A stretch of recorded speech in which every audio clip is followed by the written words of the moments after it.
GODKILLER Peace and Death is an actual play of divine tragedy, made using the game GODKILLER First Blood by Connie Chang.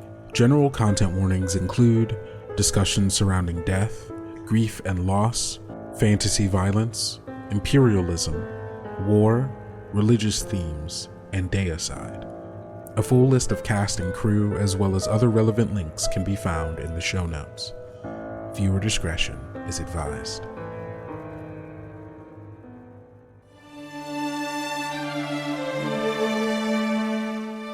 In her 26 years of life, Orchid Lullaby had never known the meaning of death.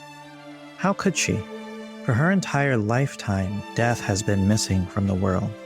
It was not until the sudden end of Jareth Turner, a mere 2 days ago, that she was forced to confront this painful fact of nature, that one day, the people who you know, the people who you love, will have to leave you. Orchid has never been one to sit idle. They are a being of action, and so with the threat of death looming overhead, they began the journey to entreat her patron deity, Trytis, the god of abundance and scarcity, known as the life-giver and the great balancer. Trytis must certainly have the power to hold death at bay, at least for a little while. As the rickety wagon wheels creak and rattle on the old dirt roads, you remember the last thing your mother said before falling into a deep sleep. I thought she came back. 2 days of travel is a great deal of time to ponder what those words could mean. What do you think she meant, Orchid? I think as I've been traveling, those words bouncing around my head, I still only have the faintest idea of what my mom meant. The first thing that came to mind was my mother, my other mother. I've never met her. I've heard stories of her, obviously, from my mom and her sweetness, her gentleness. Every time I saw my mom talk about her, I could see the way her eyes would light up without moving, how her movements became graceful, like a dance almost. A dance that should have a partner, but a dance she had to do alone. But it couldn't be her, because she's gone now. So, I don't know. You ponder that absence that you've been vaguely aware of since you were a child. Chrysanthemum always took wonderful care of you, and you were never alone. Jareth was like an uncle. Tara was like a grandmother. It's not that you've been without love, it's just that you know that there is someone else who loved you, who was not there. And you know your mother was always looking, waiting, hoping that person might come back one day, even if she refused to say those words out loud. And in the quiet of the back of the wagon, you're forced to consider what it could mean for her to come back. But thankfully, you have something to free you from your own thoughts, because the dirt road becomes gravel and then cobblestone as you approach the temple city, Tryta. This is the capital of the realm you call home, the domain of the god of abundance. You can see the temple before you see any other buildings. The spire that is formed from twisting, interconnected trees raises above any other forest in the land. The entire temple built from the raised roots of massive 1,000-year-old growth, perhaps older. And the city of Tryta is... It would be misleading to say it is a city of plenty. There are merchants and traders and travelers. Certainly anything you want, you could acquire in Tryta. Yet there is also an expectation that the people of this domain practice moderation, practice self-sacrifice. And so while you can see from your wagon dozens of merchants and traders with fine silk from distant lands, with fruit that you've never even seen before, bizarre colors and shapes, with beasts of burden from far-off lands, you can't help but feel deep in your bones, this is not for you. This is all for Trytis. The wagon draws to a stop. One of Hayden's cousins jumps down, walks around the wagon to help you out. She says, "This is as far as I go. I'll wait here for you, and when you're ready to head back, well, just let me know." All right. Thanks for the ride. I appreciate it. I say as I hop out, start stretching a bit. The long ride has made me stiff as I really start taking in just how much is here and finding myself almost overwhelmed by its abundance. Like, okay, where am I going? I know I'm looking for the temple. Where is the temple in all of this? Then I guess once I'm sure, I head towards it. You make your way through the crowded streets. Once you make it past the bustling market, things get a little bit quieter for a bit. In the neighborhoods where children play in the streets, you notice there's something in the air, something that feels at once alien and familiar. Would you like to feel out this place? Yes, I would love to. So that's 2d6. Well, no, you don't roll for this. Oh, still getting used to this game. I know, you're so excited to roll dice. That'll be soon. I'm so excited to roll dice. Okay, so I will say what clarity I would like and answer 1. I guess I really only have heard stories of Trytis and this city. Like when I was much younger and would ask my mom if we could. It was the kind of thing that she seemed very vehemently against, implicitly, if not explicitly. Just always a place where she would say it would be best to avoid, or no real reason to go there. So because of that, I don't really know much about Trytis other than what little we would speak about them, about the fasting, the desire for balance between having and not.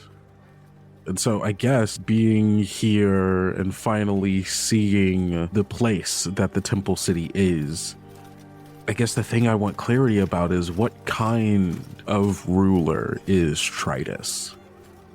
And I will say what feels dark or unnerving when I peer deeper here is that as I look around at all these people and all these things and the grandeur of this place and the understanding that this is not for me, it is for Trytis, I also get the feeling it's not for the other people here either. That all these people living in this city, amassing wealth I could only imagine, that all this work, all of this energy and time and devotion does not truly benefit them in any way. Only Trytis. So is that your answer? What feels dark or unnerving? That all of the people here live lives for Trytis rather than themselves. Yeah.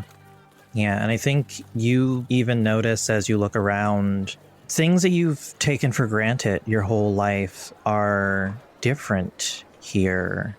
As you look at the children playing and the parents who are watching them from porches and from stoops, no one has that sun-worn, wrinkled skin. Even the older folks here, everyone seems like their skin is smooth, and you notice makeup on a lot of them, and their shoes all look new and polished, like there's no wear on them. None of their clothes are patched or torn. These are people who live in relative luxury compared to the life that you know, compared to Brookshire. But they are still neighbors who care for one another, who support one another. You see a young boy, maybe a teenager, carrying a heavy basket for an older woman. You see a child in a garden with their mother planting seeds. Despite everything, the thing that you have in common with these people is that in order to survive living in Trytis's domain, you must support each other, because otherwise, what does that make you? What are you if you only live for the devotion of this god, if you are not giving of yourself and your time to people you love? As you walk through these streets and these neighborhoods, you see care, and you see love, until you reach the temple square. And then, very abruptly, there is a shift. The priests, who you recognize by their golden adornments, don't have any love or care in their eyes, at least not for you. They watch you approach the temple with thinly veiled scorn and disdain. They wonder what kind of peasant dare to track mud into the holy domain of their lord. They don't stop you as you take the stairs into the temple of Trytis. In the main hall, you see a massive cornucopia, nearly a story high from the opening of the horn to the tip. And within it, you see all of those fine silk, all of those strange fruit. You see pieces of the beasts of burden who have been slaughtered and prepared, placed all around a single human skull. And you watch as attendants file in, placing more and more and more tribute into the horn. What do you want to do? Oof. I get the feeling that looking around, I don't really see anyone who I should, address, right? I've never come to see a god before. And with no evidence of presence of Trytis here, and no one who seems to be a receiver of any sorts, I'm gonna make my way to the cornucopia. I'll wait my turn in line until, I make it to the front. And in absence of truly having anything to give in this moment, I didn't think to bring tribute. I mean, I don't even know if there are manners to follow. No one has ever told me. So I just call out, Lord Trytis, Your Grace, I come from the town of Brookshire. Forgive me, I do not have tribute for you, as I didn't know to bring one. I come with a plea, a request, as we need help. 2 days ago, a man in our village, he died. And I guess, I have come to seek your aid, my lord. When you start speaking, the entire temple goes silent, as if stunned by your audacity. Once again, no one stops you. They watch and listen. When you say that a man has died, you hear a quiet murmur ripple throughout the priests and the attendants. There is a moment of confusion before you hear a voice ring out. It is a quiet voice, but it fills the entire room somehow. It is both as if it is being projected through a horn and as if it is being whispered softly to you. And it just says, "Bring her to me." A priest with a gold band around his wrist approaches you and says, "The Lord will grace you with an audience." Thank you. You follow this priest through hallways decorated with gold and tapestry. You follow them past pelts of strange and endangered creatures, trophies mounted on walls. It's a twisting, confusing place. The walls themselves are grown from the roots of the trees, and so it doesn't seem to follow any architecture that has been planned. So it is a confusing, twisting trip upstairs, down hallways, past more wealth, until you enter a grand hall, the kind of thing you see in storybooks, where kings would summon their knights and lords to feast. You see table after table after table laden with food, and smells of roast animals, of pepper and spice and sweet honey cakes. You are assaulted on all sides with opulence. Only one person is eating, a single priest seated alone. And every time he takes a bite, every time he picks a fruit, within a moment it is replaced by yet more food as he continues eating. And at the head of the great hall is a man in a long white toga, his skin like cream and honey, his hair like woven gold. He looks at you with eyes green like a deep, deep pool reflecting the leaves of the trees overhead. He looks at you and you feel the weight of his eyes, and you hear that whisper in your ear that fills the entire room. "Did you say that a man died?" Yes, his name was Jareth Turner. He was my friend's father. "How did it happen?" He was working out on the farm, like, he always did, and worked himself to exhaustion, which isn't uncommon, on the account of the fasting and all.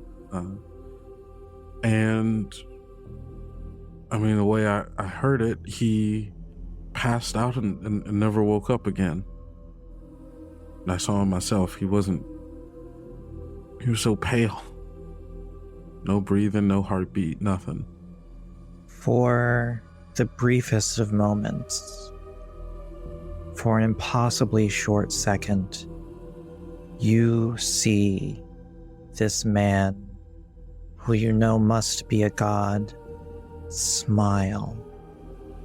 You see his lips part and his teeth so shining and white, smiling so widely it looks like his face might split, like it must pain him. Within a moment later, it is gone. His face serene and placid. "So what is your request, child?" Well, Lord Trytis, I was hoping, if people are going to start dying soon, we don't know why. It's only going to start happening more if people are working as hard as they are and not able to eat, Lord Trytis. So I was wondering if, even just for a couple of weeks, a month or so, allow us to start figuring this out.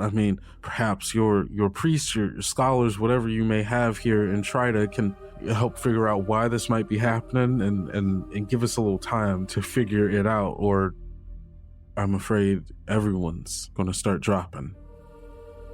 There is a heavy silence as your request lingers in the air. Barely a request, honestly. more of just a thought that you tossed out in the hopes that perhaps it would be interpreted graciously. You can almost see it hanging on a scale in the air before you hear the single word, "No." No? You may be too young to know this, but mortals were made to die. That's all you do. But Lord Trytis, I mean, that might be true, but it hadn't been true for a long time, and we've been operating under the notion that no one ever could or would again. And so your rules around fasting made sense then. But now it's just going to get more people killed, and if more people get killed, there won't be anyone in Brookshire left, or frankly, possibly anywhere. You know, for all those years that you mayflies got a taste of immortality, you forgot the meaning of want. You forgot the meaning of need. I think it's good that you're getting a reminder. Hey everybody, it's me, Kendrick or Kendo, whichever you prefer, your host and creator of Tales Yet Told. Just wanted to pop in once again to thank you for listening to GODKILLER, Peace and Death. It feels nice to be back in a different headspace. With this series, something more grounded and measured in the dread that it builds, rather than the absurdity of the sublime. I only hope that you all are ready to stand beside Orchid for the long haul, regardless of where that journey takes her. But before we return to see what Trytis has to say with our GODKILLER yet awakened, let's do some housekeeping. Consider following us on social media at Tales Yet Told on Instagram, Tumblr, and Threads, at TalesYetTold.com on Blue Sky, and you can always check out our website at TalesYetTold.com. If you want to keep up with the show and everything else we have planned in the future, these are the best ways to do so. Also, it would mean the world for us to hear about what you think about the show, including your general thoughts, any theories you may have, or, well, anything to let us know what you enjoy about us, if you enjoy anything about us at all. And you can let us know in a variety of ways, be it tagging us on social media, leaving a review or comment on the podcatcher of your choice, or, even better, telling a friend to check us out as well. We all know that we're more likely to try a new show if a friend that we trust recommends it to us. So technically, you have more power than I to convince people that Tales Yet Told is an actual play channel worth listening to. And with great power comes great responsibility. Sorry, I've just been playing a lot of masks lately, so I think that's just kind of the mood I'm in. But lastly, if you're looking to freshen up your wardrobe as well as supporting independent artists, you can grab some of our merch at merchyetsold.shop. And if it helps you get into the door, I'll sweeten the deal. Get 10% off your order if you use the promo code ORCHID when you check out. Now, with all of that out of the way, I've got just a few more ads and teasers to drop, so stick around and hear more about another GODKILLER series coming from our friends over at Game Master Monday. And between you and me, I think they're going to knock it out of the park. I mean, he has the entire power to do whatever he wants to do. It's in his hands. I think that is where we may have a bit of a miscommunication. It's not in his hands. It's in our hands how this season goes. But doesn't it make a good story for someone who's never won to actually win for once? That's so cheesy. Gosh. Nobody wants a story like that. It's so tired. That's what a 30, 40-year-old dad shows to their kids and expects them to be grateful. No. Ugh. Folks, it is a beautiful spring day here in Louisville, Kentucky. The sun is shining, the breeze is cool, the blood rain has finally passed, and it is baseball season. How far away do you think greatness is? They love to see old guys like you finally get it every once in a while, but this is the shit they live for. I see it of two ways. You can sit here, take your punishment, keep your head down. What if you did something different? I'm not a chess piece this season. I'm gonna try and make a baseball move.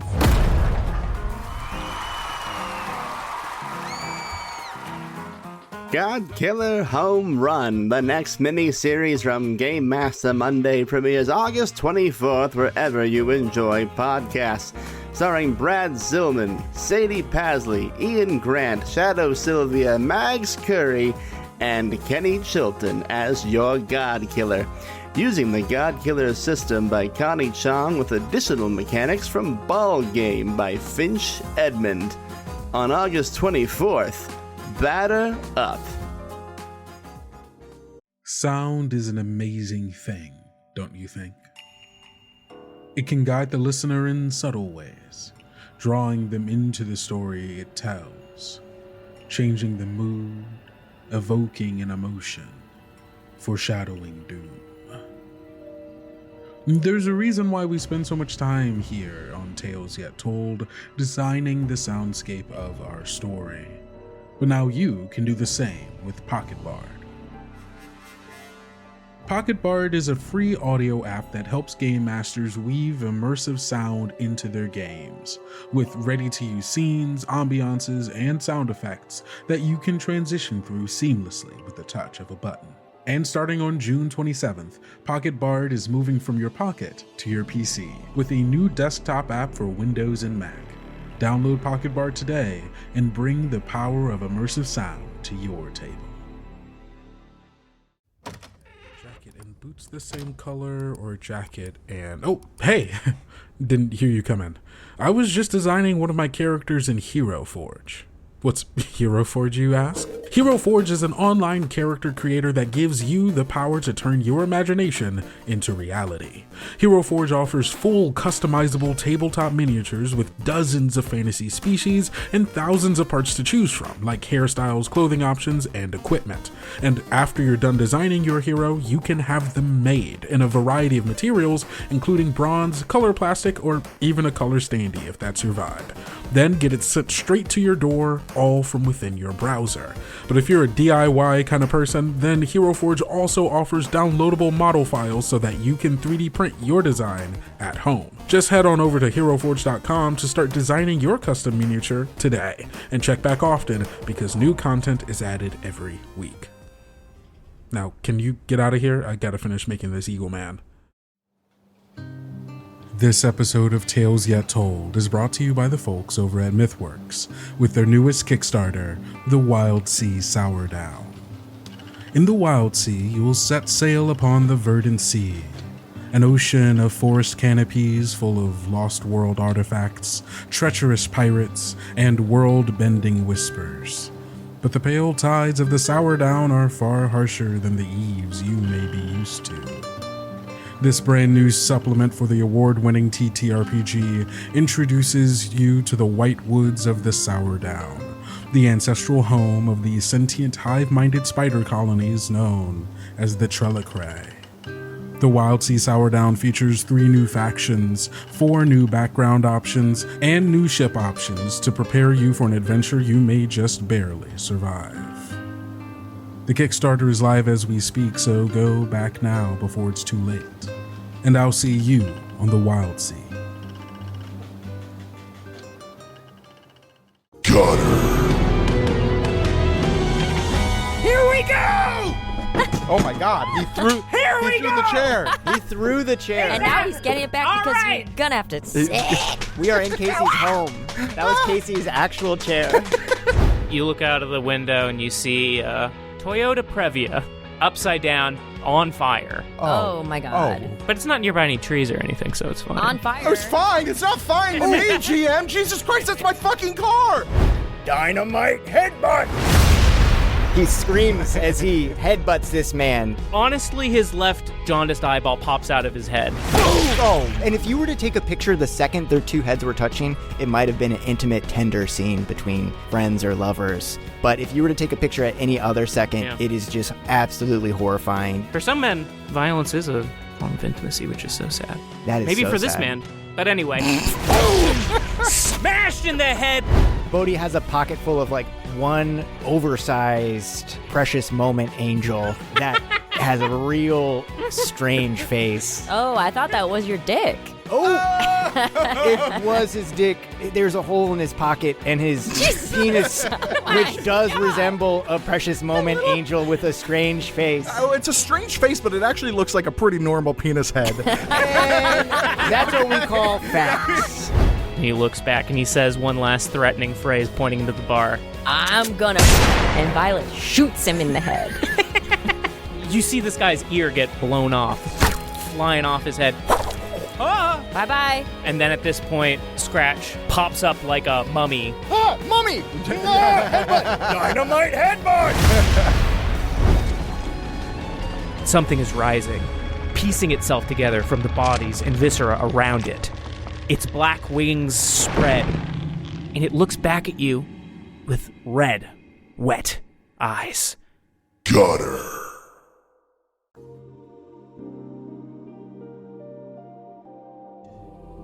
I think it's good that you're getting a reminder. I think there's just completely baffled by this. The lack of care or empathy or anything that feels human from Trytis. And I think it's in this moment that you realize just how true that is. Trytis is not human. Trytis is not a man. Trytis is a god.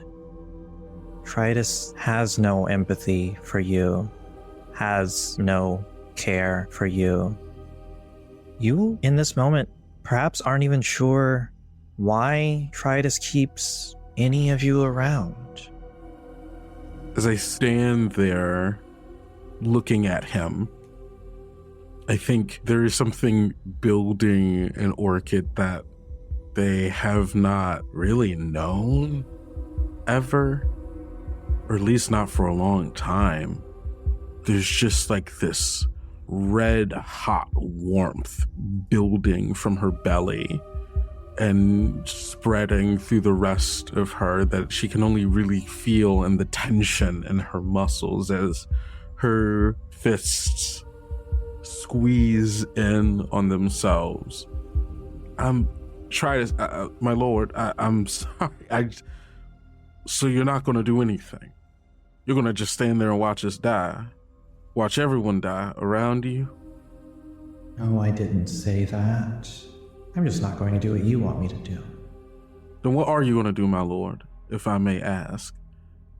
For the briefest second, you swear you see that smile again, that impossible, grotesque smile, before it's gone again.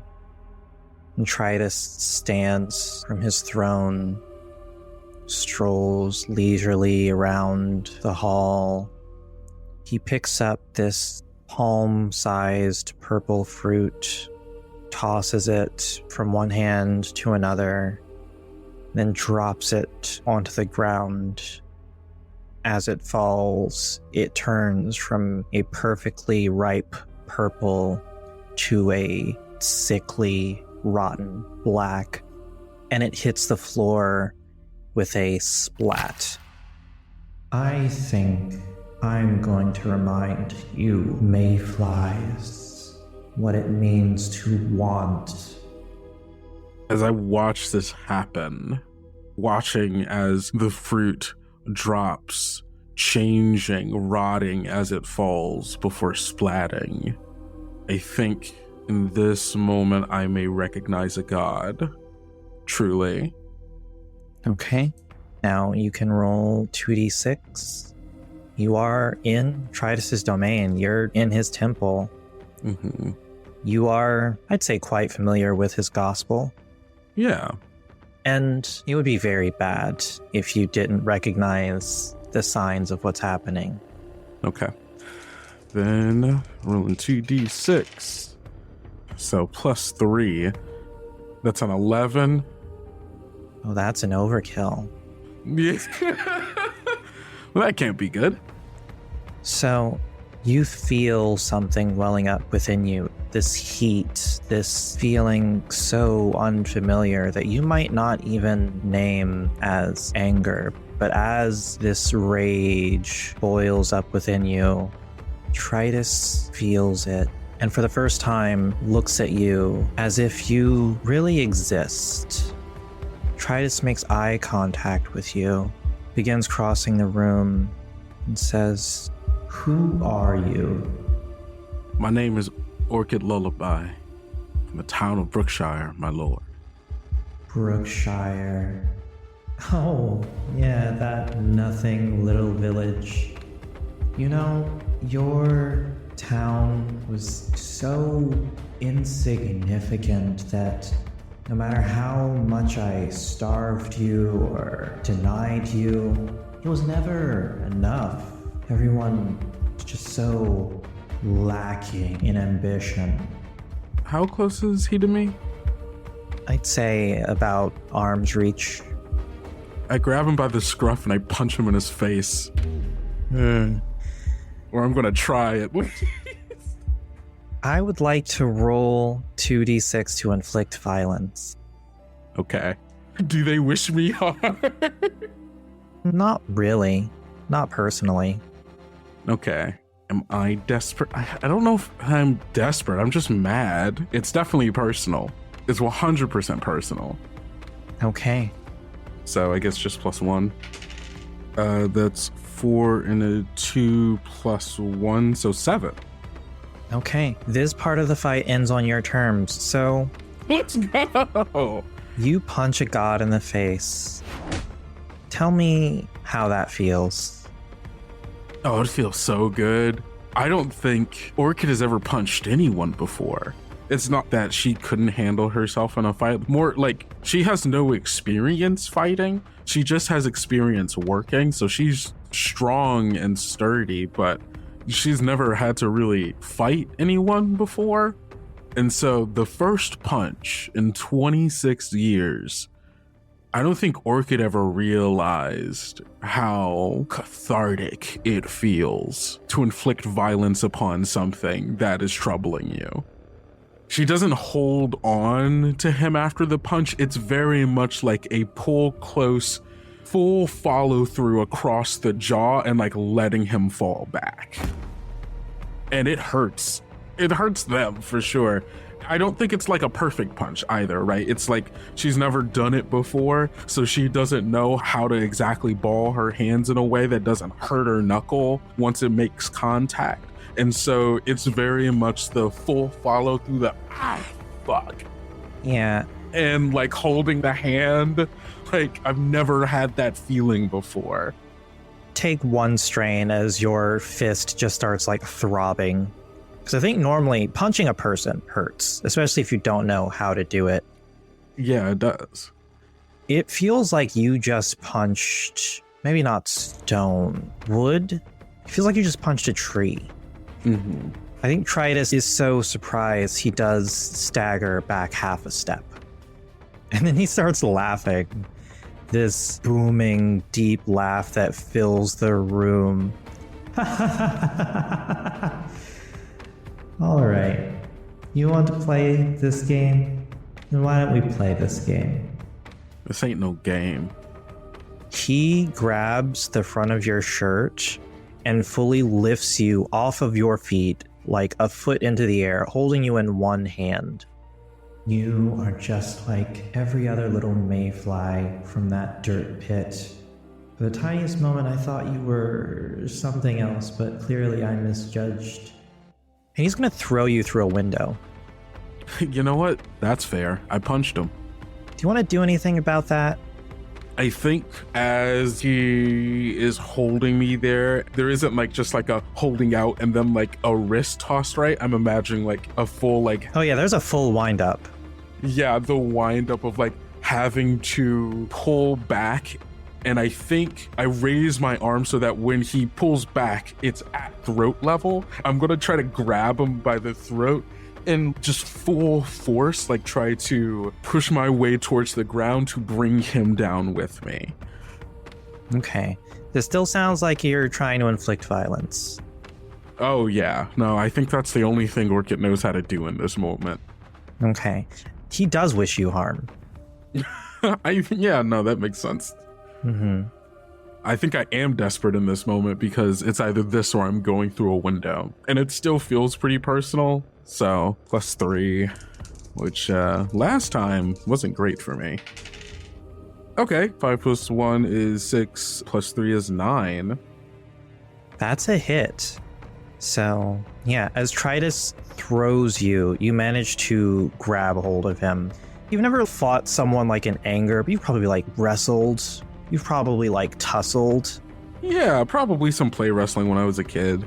Yeah, and you know, a body has a certain weight to it. Even somebody big, even somebody strong, the human body has a certain weight, certain center of gravity. When you grab Trytis, it doesn't feel like you are grabbing a person. It feels like you are trying to uproot a tree. And this motion doesn't go as smoothly as you imagine it going, but you hold on to him just enough you don't go flying.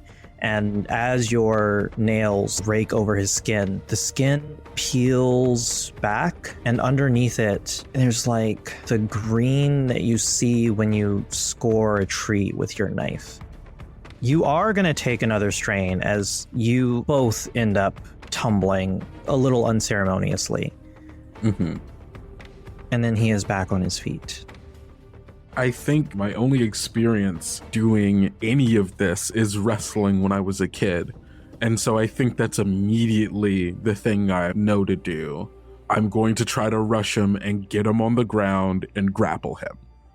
He's not going to let you do that. I think at this point, it is clear that there is something about you. When you got angry, there was a brief moment where he felt fear. And the fact that you are still trying to fight him, that feeling of fear, it's still just below the surface, undercutting his actions. So he's not going to stand and fight you. He jumps. He leaps up into the rafters of the hall and takes this sprawling, lounging pose in the branches of the tree that forms this temple. I think I'm getting bored of you. Why don't we see what you're really about? He's gonna use his power on you. What is it that Orchid really desires in this moment? Obviously, you came here to beseech Trytis, to help your town, to help the people, to give them time to breathe and to eat and take care of themselves. That's what you asked for. There's something deeper. What is Orchid's desire? I guess for clarification, what was my true desire when I came to ask this, or what is my desire in this moment?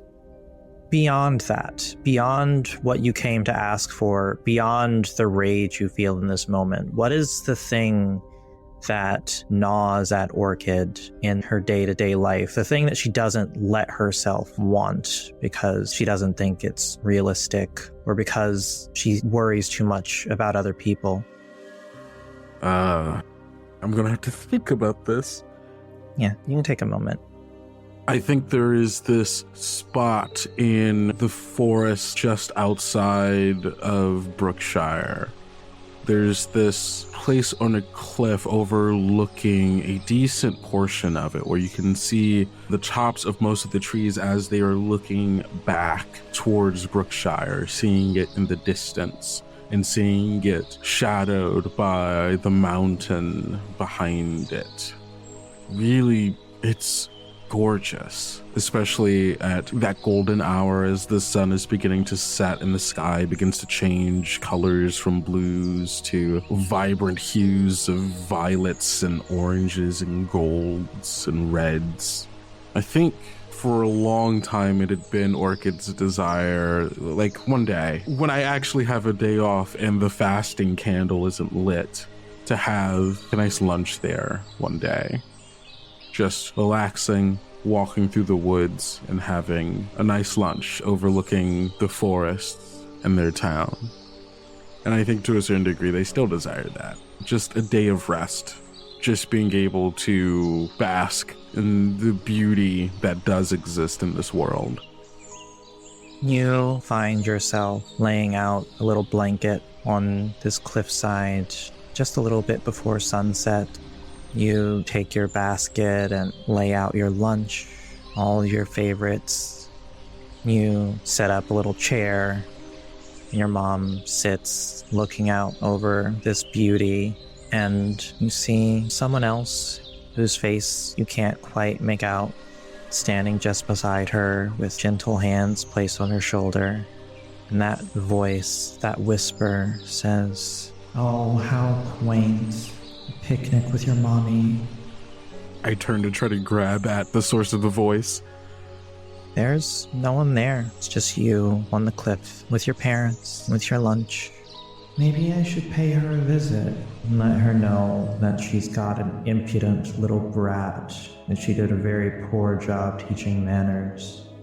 Don't you talk about my mom like that. You don't get to tell me what to do. I've indulged this for a while, but you don't understand how this world works. Gods decide the rules, and you play the game. If you play the game well, you may get rewarded. If you try to break the rules, you will get punished. Well, I wasn't very good at games. Orchid, you have thrown yourself headfirst into the belly of the beast, confronting a god in their own temple, trying to fight them, trying to fist fight a god. There is little more dangerous or more foolish that you could do. And that heat, that anger wells up inside you again, but it's something bigger this time. It's like sunlight. It feels like you swallowed the sun. It's burning so hot in your chest. And it feels powerful. And that woman standing beside your mother, whose face you can never quite look at, that you can never quite focus on, her voice cuts through this vision. Her voice cuts through this dream. She says, "Don't let him talk to my daughter that way. Go on, show him what you're made of. Awaken your divinity, Orchid." I think in that moment, at those words, is the first time that Orchid understands what this warm feeling she's been feeling is. Anger and vengeful rage. She's only now truly processing how she is feeling. And it is this feeling of, yes, anger, but it is directed, it is with a purpose and cause. I want to make Trytis see not just me, but everyone else as being relevant. And now with this threat against my mother is when I pull on that anger, that rage, that thirst for vengeance, and I manifest it. And I awaken. Whatever that means. Mechanically, it means you check off that tick box on your character sheet. Uh-huh. And it also means you have access to a specific move, Unleash Your Divinity. If you wish, you can accomplish a single brilliant feat. It will cause your divinity to go dormant again, but you can do one powerful thing. You don't have to do it right away if you don't know what you want to do. The state of things where my physical body was, if I'm even still there, is that even still relevant, or am I in this scene that Trytis has conjured in my mind? You are physically in this place, but at the same time, you are physically in the temple. It's not as if your mind has left your body. It's you are both. Both are true at the same time. Okay. Then, with my body in both places, here on this clifftop overlooking the forest in my village, and at the temple, standing at the glass window looking down to where Trytis has escaped to, I reach down, pick up a rock, a shard of glass at my feet, and using the ability dormant in me, taught to me once by my teacher, Nonali, I take the glass, the rock, and I grab it by its center, glass piercing my flesh, stone against my skin, and I stretch it, and I smooth out its bottom half, making it easier for me to hold without being cut by the glass. And I reel back, and I throw it, the rock into the forest, the glass into Trytis. And I think in the moments before the rock hits the floor of the forest and the glass pierces Trytis, it splits into four. 4 stones hit the floor of the forest. 4 shards enter the hands and ankles of Trytis, pinning him to the floor.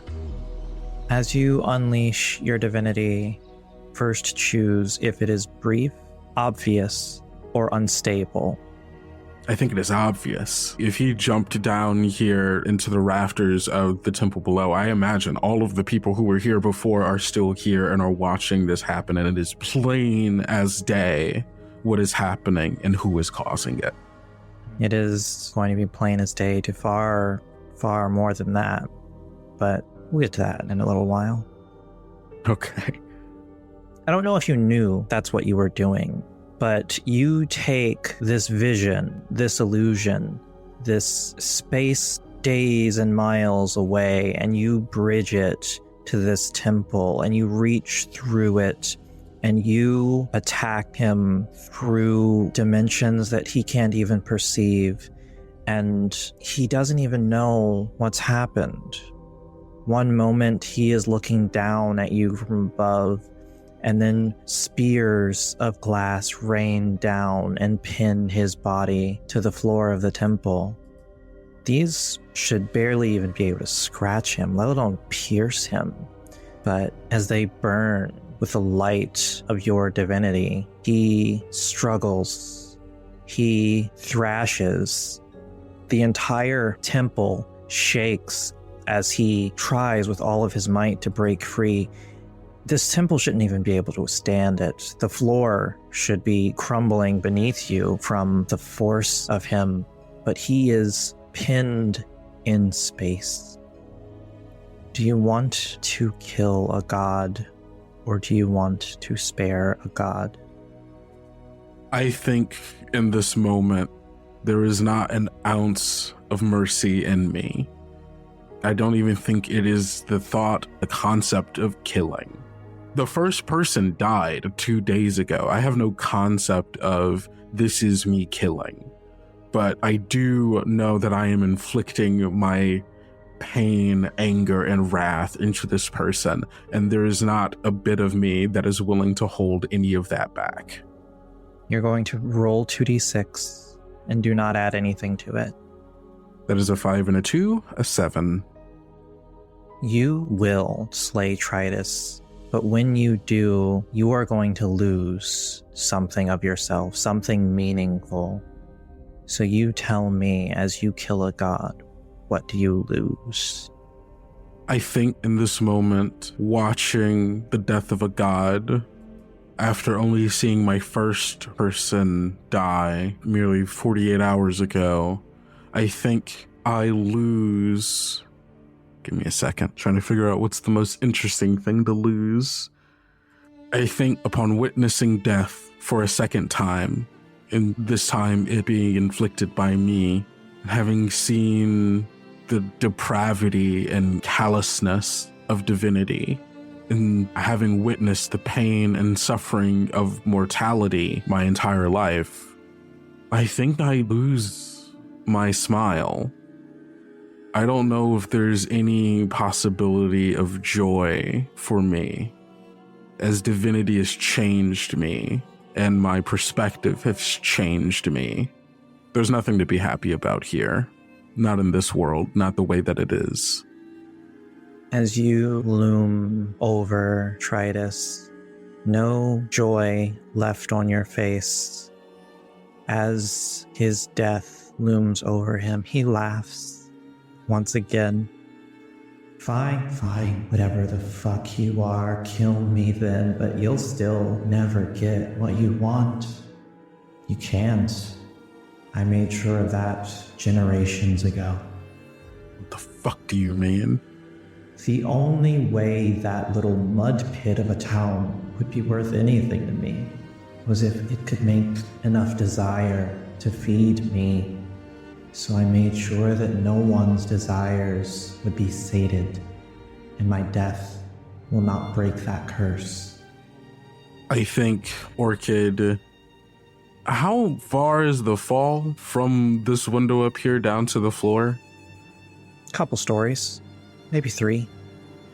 I think I follow the path back down to the ground floor, those words ringing in my head, passing all of the people who I don't know if they're calling after me. I don't know if they're trying to stop me. I don't know if they know what has happened yet.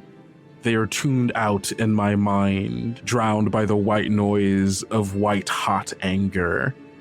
And as I make it back to where I have pinned Trytis, god of abundance and scarcity, down to the ground, I reach down to one of the glass shards that I've used to pin him, and I grab it again by the smooth shaft, and I stretch, extend it, and then break off the part that I've elongated. And with the shaft of glass, I'm just going to stick it right in his throat and watch. I don't know if gods bleed. I don't know what is running through him. You stab a shard of glass into his throat, and this sap begins to pour out. This sickly, sticky sap. And as the light fades from his eyes, his skin starts bruising like rotting fruit. Yeah. And I stand there looking down on him for a time.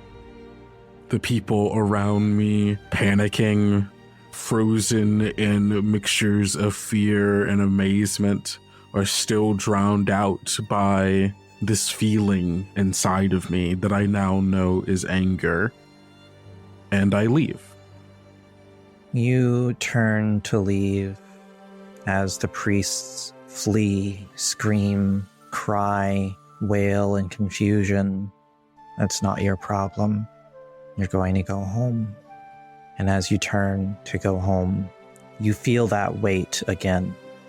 That weight of Trytis' glare on you. But this time, it's different. This time, it's heavier. All at once, you sense 4 sets of eyes watching you. The weight is enough to stop you in your tracks. You feel burning anger. You feel fear. You feel curiosity. And you feel, from the last set of eyes, you don't feel anything. And then one by one, they look away from you.